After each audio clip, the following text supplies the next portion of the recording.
It's been the wrong one, and I need someone, so I pull up and bring some. Oh, I would never rush on. One last time with person on the internet crying about a relationship.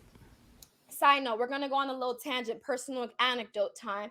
When I was in a situation with someone that was like 16, 17 years older than me, it was very short-lived, thank God. But I remember he got really weird. I was late to go hang out with him. I was 19 at the time. He got really weird. I was like late. I was coming over. And he called me and was just like, "Yo, where are you?" And I was like, "Oh, I'm just walking to the train right now." He was just like, "Yo," because by the time I was walking to the train, I was already supposed to be there. He was just like, "Didn't we talk about your lateness?" And I was like, "Talk about my lateness? Talk about my lateness?"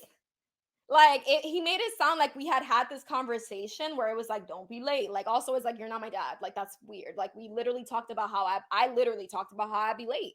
But it's like I'm coming over. Like it's not like we have like an event. That's beside the point. He's calling me to reprimand me. I immediately was like, I don't like this at all. Never spoke to him again. I want to point out a few things. This is one of the issues that men have. Then she said, "You're not my father." I'm going to come back to that. Her pride and ego was so bothered that this guy called her to check her on her bad behavior. Like, that's out of control.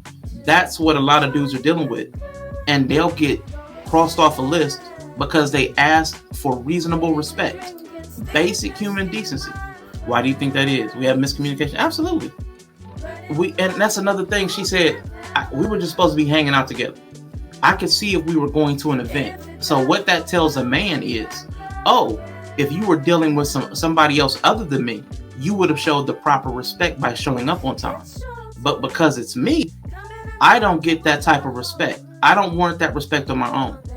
So that's what she's saying. Well, it's just you. I can show up whenever I feel like it. If we were going to do something else with maybe somebody else, maybe something important, something more important than you, I would have showed up on time. So we don't understand what our words are conveying to people when we say them. People have a hard time separating their intent from the impact of what they say.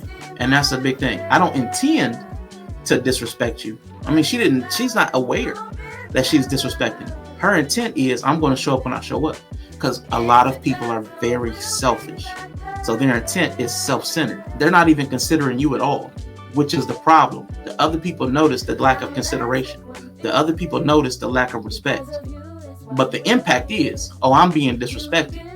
So, I mean, that's a big problem in what she said. Are better than you niggas, period.